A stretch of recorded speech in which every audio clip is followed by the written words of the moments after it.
Hello my friends, it's Danny, and today I'm showing you how to make 3 super easy, clean and delicious holiday desserts that are not cookies. Now I was thinking about sharing some recipes that were cookies, but I decided to do a poll on the community page and you all spoke loud and clear that you wanted non-cookie dessert ideas. So today I have 3 of them for you. I'm gonna show you how to make my dark chocolate pomegranate drops, my cranberry coconut chocolate bark, and then finally these mini no-bake cheesecakes. Each one of these recipes are super easy to make and would be perfect for any holiday table. Now if you haven't already, please take a moment to subscribe to the page and make sure that you click that notification bell. This way you never miss when a new video goes up. And also thank you to each one of you who takes the time to give me your feedback, whether it's on the community page or down in the comments below. I really love hearing from you guys. So let's get started with the first recipe. Now, if you've been watching for a while, you may recognize the first 2 recipes because I shared them many moons ago, but I really wanted to bring them back into circulation because they're such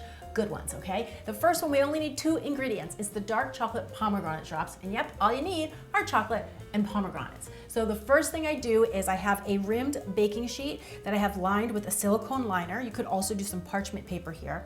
And then I lay out 1 cup of pomegranate seeds onto a dish towel, and then I just pat them down a little bit. You wanna make sure that the pomegranate seeds are nice and dry because if you get a lot of water into the melted chocolate, it's gonna seize your chocolate up and that's not gonna work, okay? Now, remember, you can also buy your pomegranate seeds these days pre-seeded. So if you're looking to save a little bit of time and energy, that is definitely the road to travel. Then over here on my stove, I've set up a very easy DIY double boiler, right? I'm just simmering a couple inches of water in the bottom of the pot, and then I'm gonna place a bowl right over the top that fits on the pot. Then I have some dark chocolate that I'm gonna break up and add that into the bowl, and then I'm just gonna periodically stir that until it's all melted down. And FYI, you can also absolutely melt your chocolate in the microwave as well. You just wanna make sure that you check it about every 30, 45 seconds so you don't end up scorching your chocolate. Once my chocolate is all melted down, rich and velvety just like this, I'm gonna pour in those pomegranate seeds and then just gently stir until you've got all of the seeds coated with the dark chocolate. Then I carefully remove this bowl from the stove and I just scoop about a tablespoon of the mixture and drop them right into puddles on my baking sheet, just like that.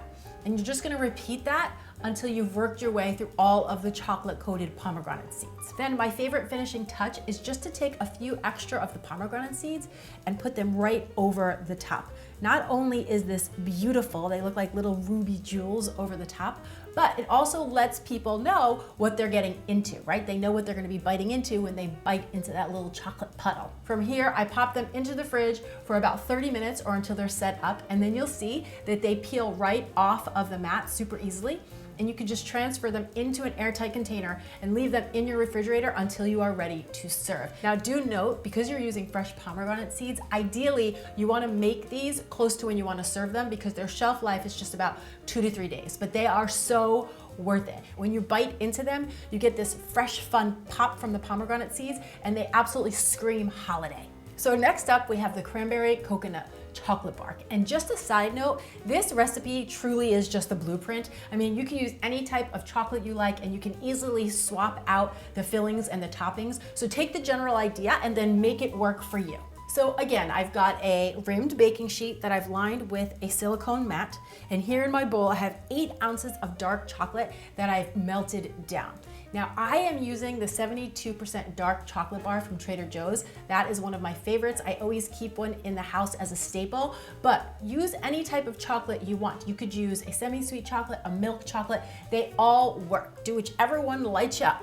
Then to this, I'm stirring in a 1/4 cup of chopped up macadamia nuts, and I'm just gonna gently mix that all together and then pour the whole thing out onto the baking sheet. I love making chocolate bark because there's really nothing that gets easier than this. Then once I have it all laid out on my baking sheet, like I have here, I'm gonna top it with the chopped up dried cranberries, and then I love sprinkling some shredded coconut over the top.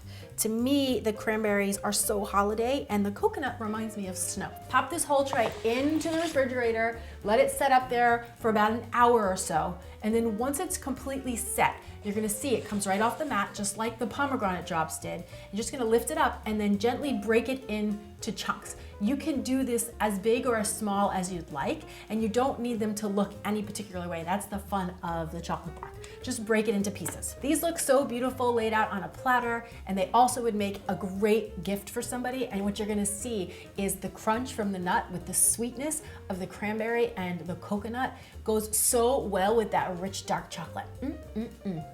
So good.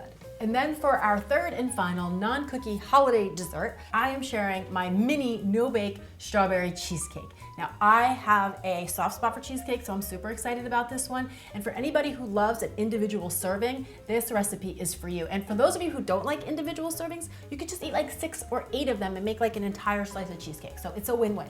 Hashtag win-win. So I'm gonna start by coating a 24-cup mini muffin pan with some cooking spray. Now you could also rub this down with some butter or some coconut oil, but I find the cooking spray just makes the job a whole lot easier.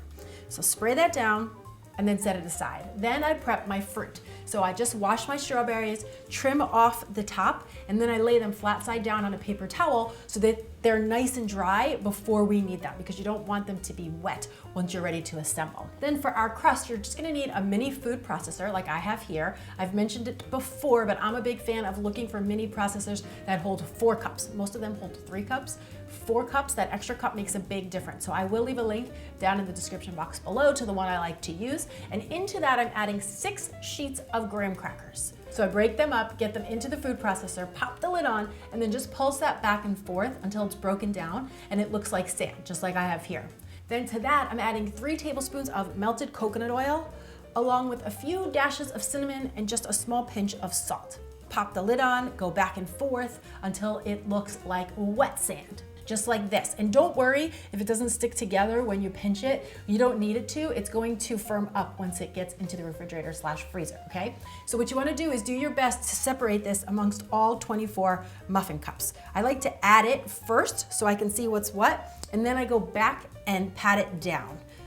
I find a great tool for this is to use the backside of a wooden spoon. I just use the stem end. Once you've got that all ready to roll, pop the tray in the freezer and let it sit in there for about 20 minutes or so. You want the crust to just firm up a bit, but while that's happening, you can make the filling. So into a nice big bowl here, I have 8 ounces of a light organic cream cheese, and I'm adding a 1/4 cup of plain Greek yogurt. Now, FYI, if you wanted to keep this recipe vegan, you would just buy the vegan options for both of those ingredients. Then I have a teaspoon of fresh lemon juice for some pop. Then to sweeten this, I have 1½ tablespoons of real maple syrup, a teaspoon of vanilla extract, and 1 more little pinch of salt. Using a hand blender, I'm gonna blend all of this together till all of those ingredients are combined and it looks rich and creamy, just like this. Okay, so I'm just gonna grab my pan from the freezer and then we're gonna do like we did before.